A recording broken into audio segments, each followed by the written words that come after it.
میرے محترم دوستوں، بزرگوں، عزیزوں، جیسا کہ ہمارے تمام حضرات یہ بات اچھی طریقے سے جانتے ہیں کہ اب چند دنوں بعد ہی رمضان المبارک کا مہینہ بابرکت آ رہا ہے، اور اس بابرکت مہینے کے اندر حضرت رسول پاک صلی اللہ علیہ وسلم بہت اہتمام سے اللہ کو راضی کرنے کے لیے ایسے جاندار عمل پیش کرتے تھے کہ خود اماں جان حضرت عائشہ رضی اللہ تعالیٰ عنہ فرماتی ہیں کہ آپ صلی اللہ علیہ وسلم اپنے بستر کو لپیٹ دیا کرتے تھے.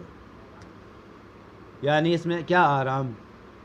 اب تو اللہ کو منانے کا سیزن ہے مسلمان کے لیے. اس موقع پر بندہ اللہ کی عبادت تقوی اور طہارت کے ساتھ اور پاک دامنی کے ساتھ اور ذکر و تلاوت اور روزہ اور عبادت اور قیام اللیل کے ساتھ اللہ کو راضی کرنے والا عمل پیش کرنا ہے. یہ ایک خاص بات ہے. تشریف رکھیں. لہٰذا یہ بات بہت اچھی طریقے سے سمجھ لینا چاہیے. روزے کی فرضیت کس بنیاد پر ہے؟ اصل مقصد روزے کا تقوی ہے. فرمایا یا ایھا الذین آمنوا کتب علیکم الصیام کما کتب علی الذین من قبلکم لعلکم تتقون. ایمان والوں، تم پر روزے فرض کیے گئے ہیں جس طرح تم سے پہلوں پر روزے فرض کیے گئے تھے تاکہ تم متقی ہو جاؤ. عجب نہیں کہ تم متقی بن جاؤ. متقی بنانے کا مقصد، پرہیزگار بنانے کا مقصد، نیک بنانے کا مقصد یہ رمضان المبارک کے روزوں کی فرضیت کا ہے. روزہ فرض ہی اس لیے ہے کہ بندہ اس میں متقی بنے، پرہیزگار بنے، اللہ سے سب سے زیادہ ڈرنے والا بنے. اور جو ڈرتا ہے وہ گناہ نہیں کرتا. جو اللہ سے ڈرتا ہے وہ گناہ نہیں کرتا. رمضان کے اندر بندہ سب سے زیادہ اجتناب کرے گا، اپنی تمام برائیوں سے بچنے کی پوری کوشش کرے گا. روزہ بندے کے ہر اعضاء کا ہوتا ہے. روزہ صرف بھوکے رہنے کا نام نہیں ہے. حدیث میں یہی بات آئی ہے. بھوکے رہ لینے کا نام یا فاقہ کر لینے کا نام روزہ نہیں ہے. روزہ بندے کی زبان کا بھی ہوتا ہے، روزہ بندے کی آنکھ کا بھی ہوتا ہے، روزہ بندے کے دماغ کا ہوتا ہے، روزہ بندے کے پیٹ کا ہوتا ہے، روزہ بندے کے سارے جسم کا ہوتا ہے. تو نہ زبان سے غلط بولے گا، نہ حرام لقمے سے افطار کرے گا، نہ غلط ذہنیت دماغوں میں لے کر آئے گا، نہ اپنے پیٹ کو غلط کسی قسم کی حرام غذا سے بھرے گا، بلکہ یہ پاکیزہ لقمے سے افطار کرے گا، چہ جائے کہ وہ 2 گھونٹ پانی ہی کیوں نہ ہو.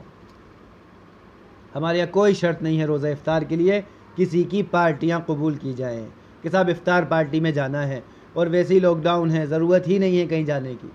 کوئی افطار پارٹی نہیں، بلکہ ہمارے ساتھی افطار بنائیں، جو بھی اللہ ان کو دے دے سہولت سے اس سے خود افطار کریں اور اپنے پڑوسیوں تک بھی پہنچانے کو اپنا اہم فریضہ سمجھیں. روزہ نام ہے تقوی کا، روزہ نام ہے صبر کا، روزہ نام ہے اللہ سے محبت کا. اللہ کی محبت میں تو کھانا چھوڑ دیا، اللہ کی محبت میں پینا چھوڑ دیا، اللہ کی محبت کے اندر گھر میں ساری نعمتیں موجود ہیں لیکن سب کچھ ترک کر دیا. کیوں؟ یہ میرے اللہ کا حکم ہے، اب اس نے حکم دیا بھوکے رہو، تاکہ تمہیں احساس ہو سکے غریب کس طرح زندگی گزارتا ہے. جس غریب کے پاس کھانے کو کچھ نہیں ہوتا وہ کس طرح فاقوں سے زندگی گزار رہا ہے. اس لیے روزہ سارے مسلمانوں پر فرض کیا گیا ہے، چاہے مالدار ہوں، چاہے کروڑپتی ہوں، چاہے وزیر ہوں، چاہے بادشاہ وقت کیوں نہ ہوں، سب روزہ رکھیں تاکہ انہیں لگے خالی پیٹ رہنے پر کیا ہوتا ہے.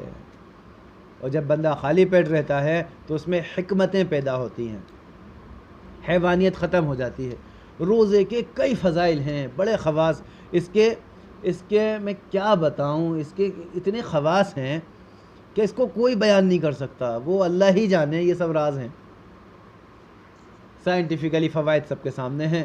معدہ صاف ہو جاتا ہے، معدہ پاک ہو جاتا ہے. سارے سال جو 11 مہینے کھا کھا کے پیٹ کو گندا کیا، بیماریوں کو جمع کیا، روزہ رکھنے سے پورے 1 مہینے میں وہ ساری گندگیاں جسم سے نکل جایا کرتی ہیں. پیٹ صاف ہو جاتا ہے، خون صاف ہو جاتا ہے، اور عبادت سے اور روزے سے جسم پاک ہو جاتا ہے اور ذہن بھی پاک ہو جاتا ہے. لہٰذا روزہ سراپا تقوی ہے. اس میں بہت صبر، کیونکہ روزہ صبر ہے اور صبر کا بدلہ جنت ہے. اور ایک حدیث میں تو فرمایا آپ صلی اللہ علیہ وسلم نے روزے کا بدلہ میں خود ہوں، روزے کا بدلہ اللہ خود ہے۔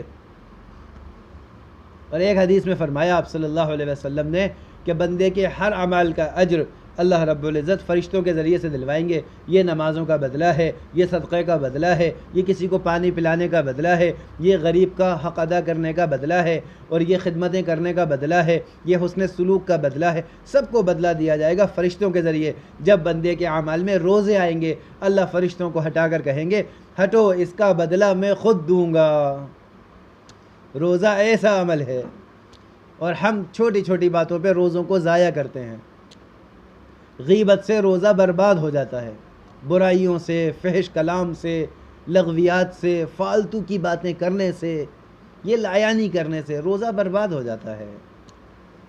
کہ روزہ تو رکھا حلال سے اور توڑ دیا حرام سے، یہ آپ صلی اللہ علیہ وسلم نے ان دو عورتوں کے متعلق فرمایا جنہوں نے غیبت کی تھی اور جن کے پیٹ میں درد ہوا۔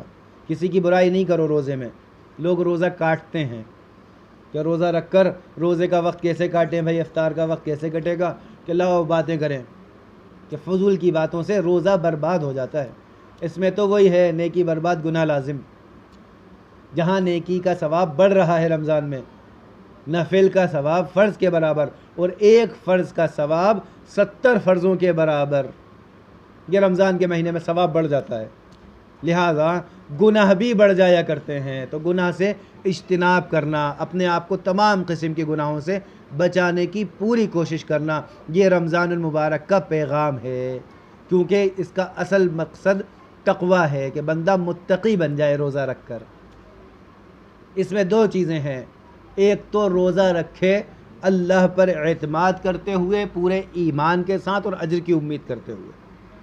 روزہ صرف رواجی نہیں رکھا جاتا، روزہ پورا کا پورا احتساب اور پوری بصیرت سے اور اجر کی امید رکھتے ہوئے رکھا جاتا ہے، کیونکہ حدیث پاک کے اندر آتا ہے من صام رمضان ایمانا و احتساب غفر لہ ما تقدم من ذنبہ، جو روزہ رکھے ایمان یعنی اللہ پر یقین کرتے ہوئے، ایمان لاتے ہوئے، اور پورے اجر کی امید کہ اللہ مجھ کو اس روزے پر کیا دیں گے، اس اجر کی امید کے ساتھ جو روزہ رکھے اللہ اس کے پچھلے تمام گناہ معاف فرما دیتے ہیں، غفر لہ ما تقدم من ذنبہ۔ تو یہ روزے کے لیے ہو گیا، اور پھر اس میں ایک چیز ہے رات کا قیام، یعنی تراویح کی نماز، اس کو قیام اللیل کہتے ہیں، اور تراویح اس کے یہ ہے ترویہ، یعنی ٹھہر ٹھہر کر آرام سے عبادت کرنا۔ یہ 5 ترویحات کے ساتھ جو ہم تراویح ادا کرتے ہیں یہ سنت مؤکدہ ہے۔ اگر مساجد میں لاک ڈاؤن کی وجہ سے اجازت نہیں ہے، بڑوں نے منع کیا ہوا ہے، تو کوئی ضد کر کر مسجد میں نہ جائے، یہ تو خوب اہتمام سے سمجھ لیں۔ ہمیں مسجدوں میں عبادت کرنے کا بڑوں نے، ہمارے علماء نے، ہمارے مشائخ نے، ہمارے اکابرین نے پوری تحقیق سے منع کیا ہے کہ جب وبا عام ہو تو اپنے گھروں میں ٹھہر جاؤ، کیونکہ اس پر اجر ملے گا۔ یہ حدیث ہے آپ صلی اللہ علیہ وسلم کی، گھروں میں ٹھہر کر عبادت کرنا زیادہ افضل ہے۔ لوگ اس کا سوال کر رہے ہیں مجھ سے کہ صاحب مسجد میں ثواب زیادہ ملے گا یا گھر میں زیادہ ملے گا؟ میں نے کہا بڑوں کی حکم کی اطاعت کرتے ہوئے گھر میں عبادت کرنے کا ثواب حکم توڑ کر عبادت کرنے سے زیادہ ہے، یعنی تمہارا ثواب گھر میں عبادت کرنے سے زیادہ بڑھ جائے گا، نہ کہ تم حکم کی خلاف ورزی، اپنے بڑوں کی بات کی مخالفت کرتے ہوئے عبادت کے لیے جمع ہو جاؤ کہیں۔ یہ بالکل خلاف ہے، کیونکہ شریعت نام ہے اطاعت کا، شریعت نام ہے اطاعت کا۔ اپنے دل کی خواہش اور اپنا شوق پورا کر لینے کا نام شریعت یا دین نہیں ہے، کہ جو جی چاہ رہا ہے وہ کر لو صاحب یہ دین ہے۔ نہیں، جو حکم دیا جا رہا ہے اس کو پورا کر لینے کا نام دین ہے، اور مسلمان اطاعت کرنے والا ہے۔ یہی اسلام کی خوبی ہے جو کسی کے پاس نہیں ہے، کہ اطاعت اس میں ملے گی، اس میں جو کہہ دیا گیا وہ پورا کرنا ہے۔ لہٰذا تراویح بھی گھروں کے اندر پڑھنا ہے۔ گھر میں حافظ موجود ہے تو پورا مکمل قرآن 15 دن، 20 دن، 25 دن، 27 دن میں مکمل کرا لیں۔ اس میں امام آگے کھڑا ہو جائے، مرد حضرات پیچھے کھڑے ہو جائیں، گھر کی جو عورتیں ہیں، ماں بہنیں، وہ اس کے پیچھے صف بنا لیں۔ یہ ان کی ترتیب ہے۔ نہیں تو ایک کمرہ آگے ہے، ایک کمرہ پیچھے ہے، تو آگے والے کمرے میں امام اور مرد حضرات کھڑے ہو جائیں پڑھنے کے لیے، پیچھے والے کمرے میں عورتیں جمع ہو سکتی ہیں۔ یہ تراویح گھر میں پڑھنے کا اہتمام کریں، مسجدوں میں جانے کی بالکل کوشش نہ کریں۔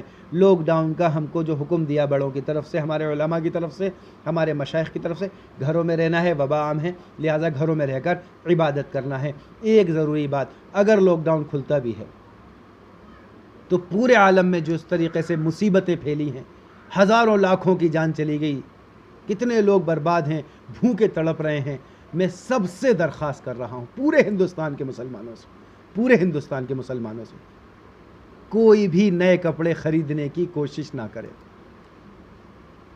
جو کپڑے ہم کو اللہ نے دے دیے، صاف ستھرے کپڑے، ان کو دھو کر اللہ سے 2 رکعت شکرانہ ادا کر دیں۔ رمضان مکمل عافیت سے اللہ نے گزار دیا۔ عید نئے کپڑے پہننے کا نام نہیں ہے۔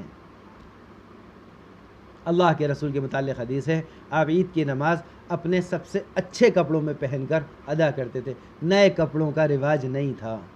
یہ نئے کپڑے تو اب ہم نے چلائے ہیں کہ نئے کپڑے ہوں گے تو عید پڑی جائے، کوئی ضرورت نہیں ہے، بالکل خریداری نہ کریں، سختی سے اس کا اہتمام تمام ساتھی کریں، اور میری یہ بات سب کو پہنچانا، ہم بالکل کپڑے نہیں خریدیں گے، پورے بھوپال والے خصوصاً اور پورے ہندوستان والے عموماً، بالکل کپڑا نہیں، بالکل فالتو چیز بالکل نہیں خریدی جائے گی۔ غریب محتاج ہیں، اڑوس پڑوس میں رہنے والے پریشان حال ہیں، وہ پیسہ جو کپڑوں کے لیے، جو ضرورت کے لیے، جو فضول کی چیزوں کے لیے جمع کیا تھا، اس پیسے کی افطاری، ضرورت کی چیزیں اور کھانے کا سامان ہم ان غریبوں تک پہنچا دیں، یہ ہمارا بہترین فرض ہے، اس پر اجر زیادہ ملے گا۔ یہ تمام میری بہنیں جتنی بھی سنیں ان سب تک یہ بات پہنچا دیں، اس سال ہم کپڑے بالکل نہیں خریدیں گے، عید ہماری سادگی سے منے گی۔ عالم پورا کا پورا ماتم منا رہا ہے، ہم کیا خوشیاں منائیں؟ ہماری خوشی عبادت ہے، اس لیے رمضان عبادت، روزہ عبادت، اور عید کے دن بھی نماز پڑھنے عیدگاہ جاتے ہیں عبادت۔ ہمارے یہاں کوئی خرافاتی تہوار نہیں ہے جس میں ناچنا گانا، ڈھول نگاڑے بجانا اور خرافاتیں اور بے حیائی کرنا، یہ ہمارے اسلام میں نہیں ہے۔ پاکیزہ دین ہے، بالکل صاف ستھرا، اس میں عبادت سب سے پہلے مقدم ہے۔ چاند دکھتا ہے رمضان کا تو تراویح شروع ہو جاتی ہے رات سے، پھر سحری کرتا ہے بندہ عبادت سمجھ کر، پھر روزہ رکھتا ہے پوری عبادتوں کے ساتھ، اور پھر قیام اللیل کرتا ہے قرآن کو سنتے ہوئے، اللہ کے سامنے قیام کرتے ہوئے، اور صدقہ فطر نکالتا ہے بندہ 1 کلو 633 گرام گیہوں یا اس کی قیمت، جو ہمارے علماء اور شہر قاضی صاحب جناب سید مشتاق علی ندوی صاحب دامت برکاتہم نے طے کی 50 روپے فی نفر ہے۔ یہ شروع رمضان میں ہی نکال دیں تو بہت بہتر ہے، یہ کفارہ ہے تمام رمضان کے روزوں میں، جو بھی کمی کوتاہی لغویات ہو جاتی ہے اس کے کفارے کے لیے یہ ہے کہ یہ صدقہ فطر ادا کر دیا جائے۔ 1 کلو 633 گرام، اور اللہ نے زیادہ توفیق عطا فرمائی ہے تو اس سے دگنے قیمت میں، یعنی اس سے ڈبل، 1 کلو 633 گرام کا ڈبل لے لیں آپ تو اتنی قیمت کی کھجور یا کشمش یا اس کی قیمت وہ بھی ہم صدقہ فطر میں ادا کر سکتے ہیں۔ یہ ہمارے لیے ذمہ داری اور لازمی ہے، عید کی نماز سے پہلے پہلے اس کو ادا کر دینا واجب ہے، اور یہ غریبوں تک پہلے پہنچائیں۔ کپڑے کوئی خریدنے کی فکر نہ بنائے، نئے کپڑوں سے عید نہیں ہے، عبادت اصل ہے۔ بس اس رمضان میں خوب اہتمام کریں، روزوں کو خوب اہتمام کریں، روزہ معاف نہیں ہے۔ یہ بھی سوال پوچھ رہے ہیں لوگ، اس ٹائم صاحب لاک ڈاؤن ہے، کورونا پھیلا ہوا ہے وائرس، تو کیا روزوں کی رعایت ہو جائے گی، روزے معاف ہو جائیں گے؟ ایسی کوئی گنجائش نہیں ہے، اس کو خوب سمجھ لیں۔ روزہ ہر حال میں رکھنا فرض ہے، مستورات کے جو عذر ہوتے ہیں ان میں ان کے لیے رعایت ہے، ان دنوں میں ایام میں روزہ چھوڑ کر عید کے بعد اس کی قضا کرنا لازمی ہے، اس کی قضا ہوتی ہے۔ عورتوں پر نماز تو معاف ہے ان ایام کی، لیکن روزہ معاف نہیں ہے، اس کی قضا لازمی ہے عید کے بعد کرنا۔ یہ اچھی طریقے سے سمجھ لیں، یہ چند بنیادی باتیں ہیں جو جلدی جلدی عرض کر رہا ہوں آپ کے سامنے، یہ پیغام سارے لوگوں تک پہنچائیں۔ ہم بازار میں بالکل نہیں نکلیں گے، راتوں کو سحری میں بالکل کوئی گھروں سے باہر نہ نکلے، اپنے گھروں میں رہتے ہوئے اہتمام کرتے ہوئے، اور جتنا کم پر اکتفا ہو جائے اس پر اکتفا کریں، صبر کریں، کیونکہ روزہ صبر ہے اور مومن تو صبر کرتا ہے، اور اللہ تعالیٰ نے صبر کرنے والوں کو خوشخبری سنائی ہے، وَبَشِّرِ الصَّابِرِينَ، صبر کرنے والوں کو خوشخبری سنا دو، ہر چیز پہ صبر کرو۔ جو کچھ پھیلایا جا رہا ہے، نفرتیں پھیلائی جا رہی ہیں، برائیاں عام کی جا رہی ہیں، مسلمانوں کے خلاف ماحول بنانے کی کوشش کر رہے ہیں کچھ نفرت سے بھرے ہوئے گندے غلیظ لوگ، بالکل پرواہ مت کرو، کسی کو جواب مت دو، جس کو ہم جواب نہیں دیتے اس کو اللہ جواب دیتا ہے۔